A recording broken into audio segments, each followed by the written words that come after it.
त्रिपाठी जी का बलिदान, और उससे पहले इसी तरह से जो टारगेट किलिंग्स हुई और उसमें जो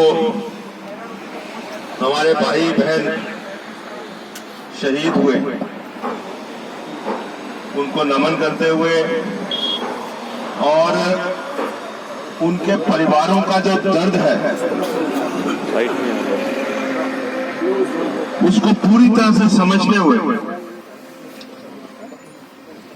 कल जब ये समाचार मिला तो जम्मू में जो हमारे साथी, जो लोग के एक है राजनीतिक क्लास, एक है गैर राजनीतिक कंसर्न सिटीजन्स की क्लास, और मैं वो गैर राजनीतिक कंसर्न्ड सिटीजन्स की क्लास से ताल्लुक रखता हूं। सामाजिक जीवन है मेरा 20-25 साल का।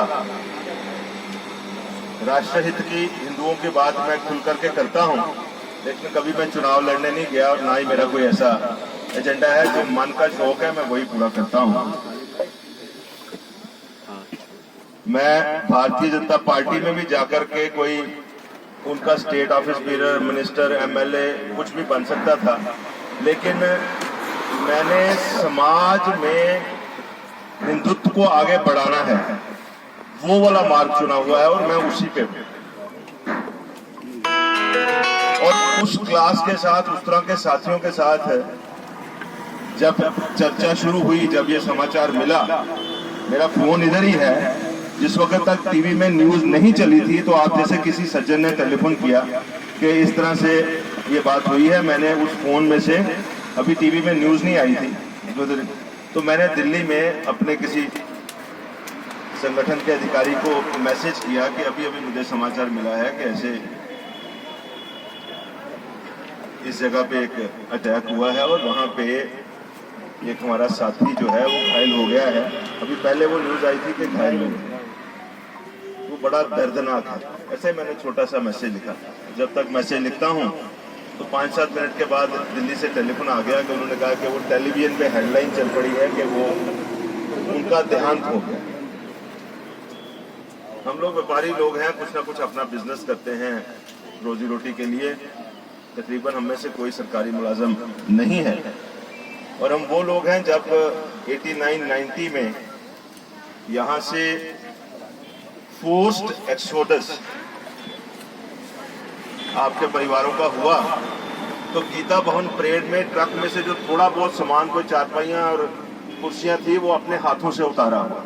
उस वक्त मैं यूनिवर्सिटी में पढ़ता, पोस्ट ग्रेजुएशन कर रहा था, और आपकी किरण जी भी और बाकी सारे साथी भी। और फिर उसके बाद क्योंकि उस वक्त 22-23 साल की उम्र थी तो मेमोरीज बड़ी क्लियर है, कोई ऐसी फेड या मिटी हुई मेमोरीज नहीं है कि उस वक्त तो मिश्री वाला तो लगता था कि जम्मू शहर का एक अगला ही शहर है, कोई जंगल अलग से है, कोई शहर का हिस्सा नहीं था हुए थे। लेकिन बाई चांस वो पूरा दौर भी मुझे होश है और उसके 30 साल वाला समय भी होश है। और मैं खुद ऐसे परिवार से आता हूं जो 1947 में सियालकोट से उजड़ के आया था, जीरो से यहाँ पे जिंदगी शुरू की थी। तो इस करके मैं उस दर्द को बड़ी भली भांति से समझता हूं, नजदीक से देखा भी है और बहुत से परिवारों में आना जाना भी है। और उसके बाद ये जो बलिदान हो रहे हैं, क्योंकि हमारी नेचर सेंसिटिव है, हम उसको महसूस भी कर रहे हैं। और यहाँ पर मैं किसी भी पॉलिटिकल पार्टी की वकालत करने नहीं आया, ना ही मैं कोई सरकार की गाड़ी लेकर के उसमें पेट्रोल डलवा के सरकारी छुट्टी लेकर के तो सरकारी सुविधा लेके फोटो खिंचवाने यहाँ आए। जिनके मन में दर्द है वो था, क्योंकि पहले तो आपने 47 से आए हुए रिफ्यूजियों को अधिकार ही नहीं दिए थे। मनमोहन सिंह क्योंकि अमृतसर चला गया तो वो प्राइम मिनिस्टर ऑफ इंडिया बन गया, अगर यहाँ आ जाता तो कारपोरेटर भी ना बनता, ठीक है। तो लेकिन मन में दर्द है, मन में दर्द था, और हमारे जैसे साथी भी और हैं, और जो हमारा बीएचपी का एजेंडा है, कईयों को लगता है बीएचपी बीजेपी एक है, एक नहीं है, ये डिफरेंट वर्टिकल्स हैं। हमें अपने धर्म से प्रेम है, इस करके उसी को आगे बढ़ाने में हम लगे हुए हैं। और जिस जगह पे हमें लगता है कि इस काम के लिए हमें किसी का भी किसी के हक में खड़े होना या किसी के विरोध में खड़े होना, तो हम होते हैं। आपको 2008 का आंदोलन याद होगा, उस आंदोलन में हमने सारे पॉलिटिकल पार्टीज के लोगों को अपने साथ लगाया था और सबने हमारा साथ दिया था। आज रामलला का आंदोलन हमने लड़ा है, कोर्ट में फैसला आया, उसके बाद सभी पॉलिटिकल पार्टीज ने उसको वेलकम किया, क्योंकि वो कन्विंसिंगली लड़ा गया है। आज भी, क्योंकि अब टारगेट किलिंग सिलेक्टिव हो रही है, हिंदुओं की टारगेट किलिंग सिलेक्टिव हो रही है, ये बिल्कुल ये जो लफ्ज है टेक्निकली कि ये जेनोसाइड ही है। तो इसको लेकर के हम केवल मात्र, मैं कहूं कि किसी एक को नहीं, सभी को एक प्लेटफॉर्म पे लाना भी, क्यों भाई, या जवाब दो या साइड पे हो जाओ, ऐसा नहीं है। और जिन लोगों के हाथ में आज करने की ताकत है, उनको हमने ऑन फेस भी पूछना है, प्रेस के माध्यम से भी पूछना है, सारी जगह से पूछना है। हम लोग बिल्कुल आपके दर्द को महसूस कर रहे हैं, आपके दर्द के साथ खड़े हैं।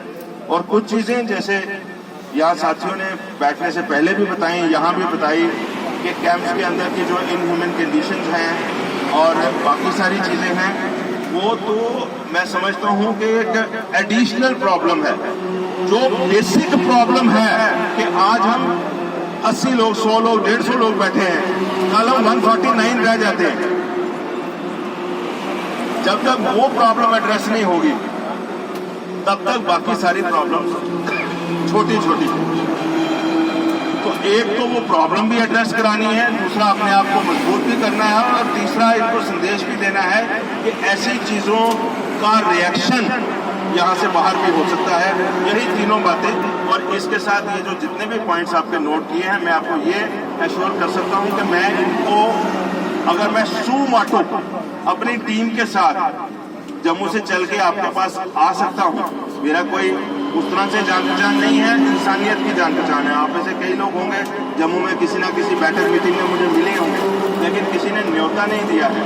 अपने मन की मर्जी से मैं यहाँ आया हूँ, लेकिन और उसी मर्जी से उसी तरह के साथियों के साथ इस सारे विषय को अप्रोप्रिएट जगह पर रख के इसको सॉल्व करवाने की हम पूरी कोशिश करेंगे। और यही मैं श्योर आपको कर सकता हूँ। और कल जो हमारे साथी शहीद हुए हैं, उनको दोबारा उनकी आत्मा को नमन करते हुए, उनके परिवार के साथ सहानुभूति जताते हुए मैं अपनी बात को खत्म करता हूँ। आपके किसी भी सवाल का अभी कोई जवाब मेरे पास ऐसा नहीं है कि मैं दे सकूँ, फिर भी अगर आप कुछ पूछना चाहेंगे मैं आपको